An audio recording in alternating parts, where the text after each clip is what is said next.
Hello बच्चों, DNA आज हम लोग बात कर रहे हैं डीएनए की।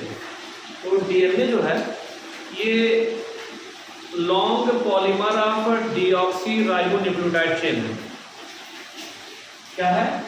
Long polymer of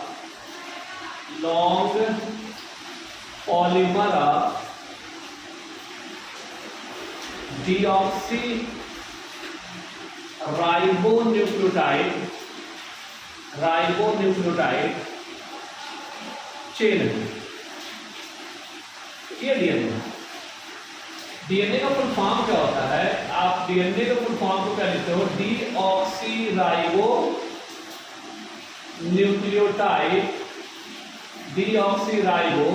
nucleic acid, आप ये लिखते हो।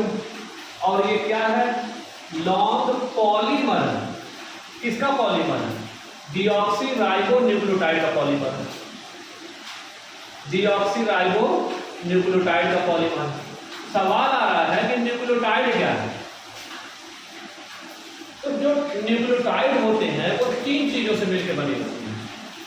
जो न्यूक्लियोटाइड वो तीन चीजों से मिलकर बने हैं। पहला बना है पेंटोज शुगर। दूसरा क्या बना भाई? Nitrogenous base. और तीसरा क्या है? फॉस्फेट ग्रुप बना। इन तीन चीजों से मिलकर एक न्यूक्लियोटाइड का फॉर्मेशन होता है। अब न्यूक्लियोटाइड में पेंटोज शुगर क्या है?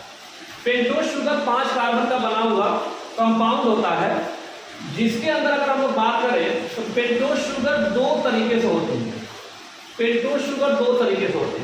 तो पहले पेंटोज शुगर के बारे में देखा जा रहा है कि क्या एक जो होता है राइबोज शुगर होता है, एक राइबोज शुगर होता है, और एक क्या होता है भाई? डीऑक्सी राइबोज शुगर होता है। एक क्या होता है? डीऑक्सी राइबोज शुगर होता है। तो तीन चीजें होंगी। एक हो रहा है राइबोज शुगर, और दूसरा क्या हो रहा है? Deoxy ribose sugar. अब राइबोज शुगर किसे कहते हैं वो चेक कर लिया जाए एक बार। राइबोज शुगर की अगर हम लोग बात कर रहे हैं तो उसके स्ट्रक्चर को अगर देखा जाए तो ये हम लोग का राइबोज शुगर है। ये 5 कार्बन के कंपाउंड्स होते हैं, और हर कार्बन यहाँ अगर बात करें OH,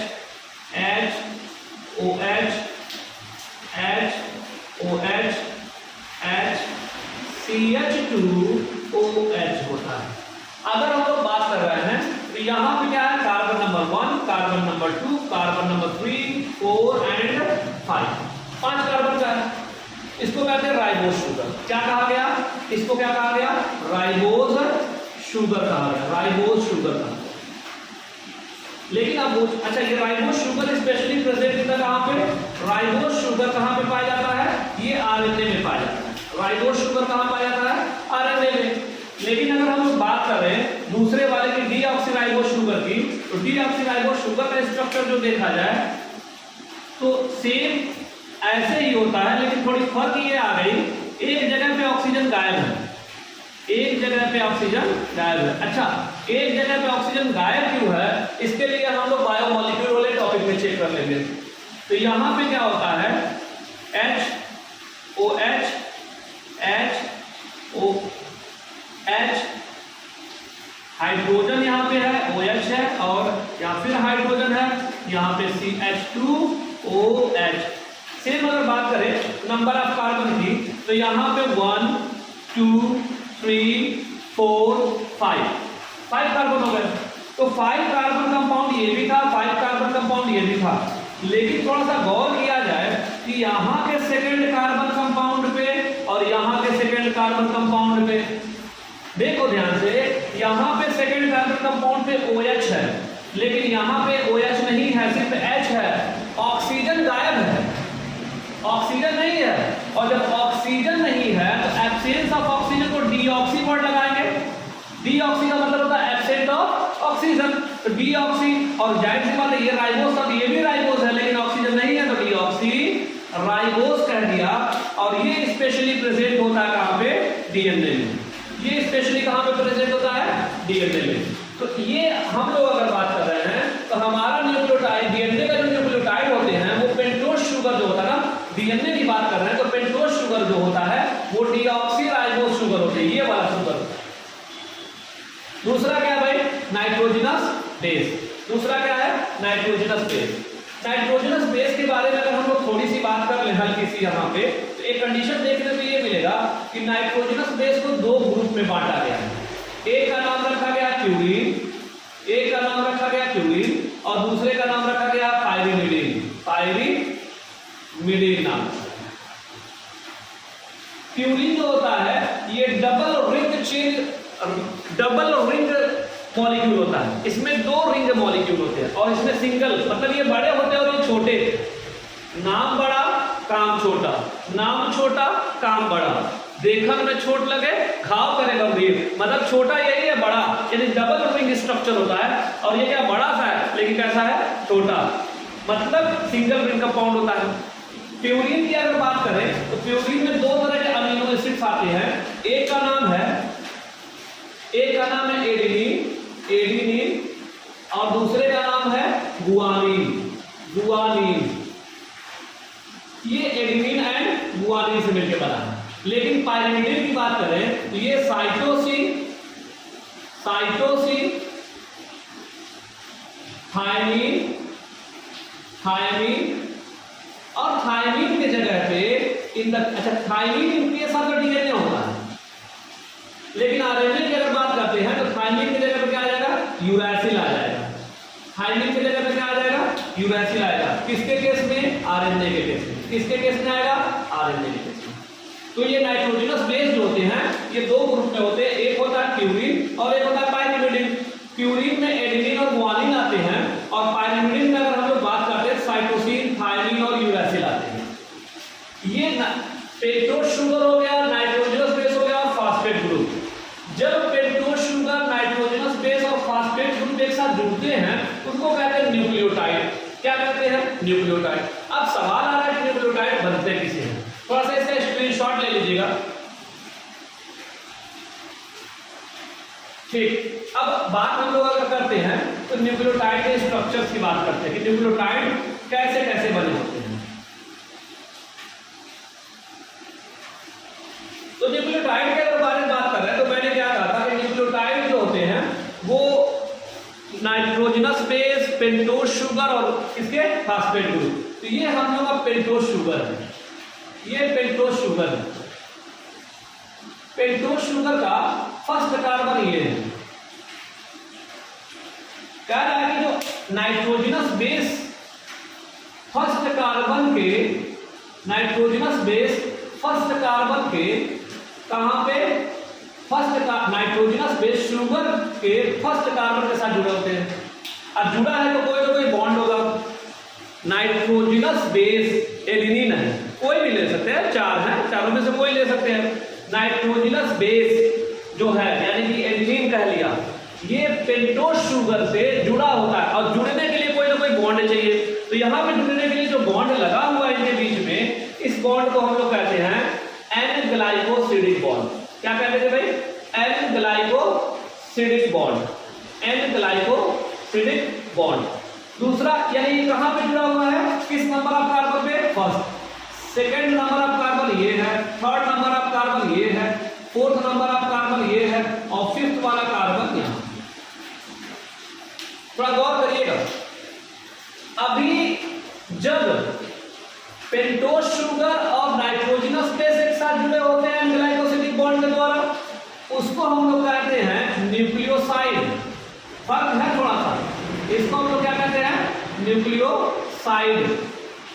जब पेंटोज शुगर नाइट्रोजनस बेस के एक साथ एन ग्लाइकोसिडिक बॉन्ड के द्वारा जुड़े होते हैं, इसको न्यूक्लियोसाइड कहते हैं। फिर से एक बार, जब pentose sugar nitrogenous base N glycosidic bond के द्वारा एक दूसरे से जुड़े होते हैं तो उसको क्या कहा जाता है? न्यूक्लियोसाइड। बड़ी इंपॉर्टेंट आता है न्यूक्लियोसाइड और न्यूक्लियोटाइड में डिफरेंस। अगर पेंटोज शुगर, ये पेंटोज शुगर है, अगर पेंटोज शुगर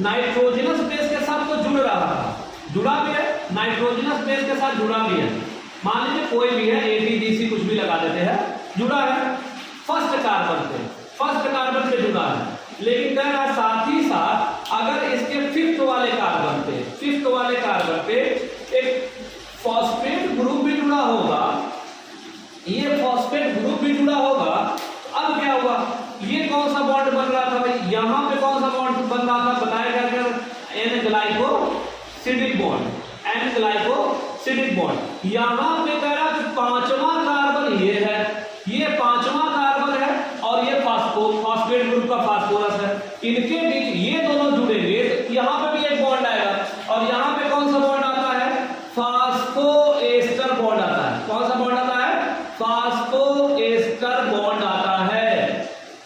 समझो बात को, हमने कहा, गौर से सुनिएगा, हमने कहा कि जब pentose sugar nitrogenous base N glycosidic bond द्वारा जुड़ते हैं उसको न्यूक्लियोसाइड कहते हैं, लेकिन जब pentose sugar nitrogenous base N glycosidic bond द्वारा जुड़ा और साथ ही साथ पेंटोज शुगर के फिफ्थ कार्बन के साथ फॉस्फेट ग्रुप फास्फोएस्टर बॉन्ड के द्वारा अगर जुड़ रहा है तो इस स्ट्रक्चर को, यानी कि नाइट्रोजनस बेस पेंटोज शुगर और फॉस्फेट ग्रुप, ये तीनों जब एक साथ जुड़े होते हैं तो हम लोग अब इसको न्यूक्लियोटाइड कहते हैं। क्या कहते हैं, न्यूक्लियोटाइड कहते हैं। फर्क है, न्यूक्लियोसाइड में सिर्फ N ग्लाइकोसिडिक बॉन्ड है, लेकिन न्यूक्लियोटाइड के अंदर N ग्लाइकोसिडिक बॉन्ड भी है और कौन सा बॉन्ड है, फास्फोएस्टर भी बॉन्ड है। फर्क आ गया, यानी कि एक न्यूक्लियोटाइड का स्ट्रक्चर होता है और हमने क्या कहा था कि डीएनए जो होता है वो पॉलीमर ऑफ द पॉलीन्यूक्लियोटाइड होता है, डीएनए जो होता है पॉलीमर ऑफ द पॉलीन्यूक्लियोटाइड होता है। एक डीएनए नहीं, मतलब कि एक कंप्लीट डीएनए जो होता है वो मतलब कि थाउजेंड्स ऑफ द न्यूक्लियोटाइड से मिलकर बना होता है, ये भी single nucleotide thousands of the nucleotide से मिलकर बना होता है। अब सवाल आ रहा है कि एक न्यूक्लियोटाइड दूसरे न्यूक्लियोटाइड से कैसे जुड़ा होता है, एक न्यूक्लियोटाइड दूसरे न्यूक्लियोटाइड से कैसे जुड़ा होता है। इसके लिए हम लोग थोड़ा सा केयर करें, देखें ध्यान से।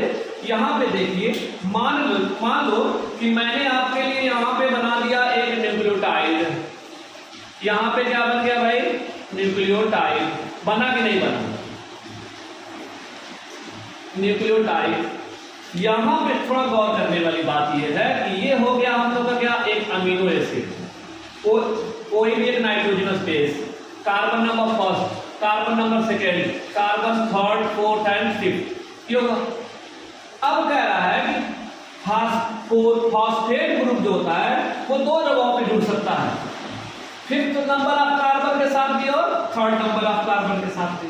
अब यहाँ पे देखो, एक फॉस्फेट ग्रुप आके जुड़ गया, यहाँ पे भी जुड़ेगा, यहाँ पे आके जुड़ गया। इस फॉस्फेट ग्रुप के साथ एक और जो है, अब यही फॉस्फेट ग्रुप दूसरे वाले पेंटोज शुगर के फिफ्थ नंबर ऑफ कार्बन के साथ,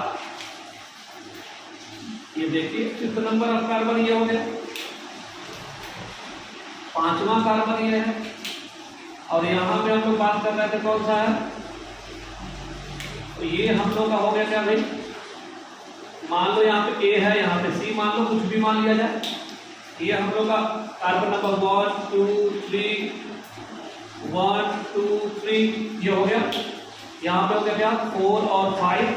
फिर यहाँ से देखिए, यहाँ से क्या होगा, फिर यहाँ से निकलेगा तीसरे कार्बन, कौन जुड़ेगा, फॉस्फेट ग्रुप। कौन जुड़ेगा, फॉस्फेट ग्रुप।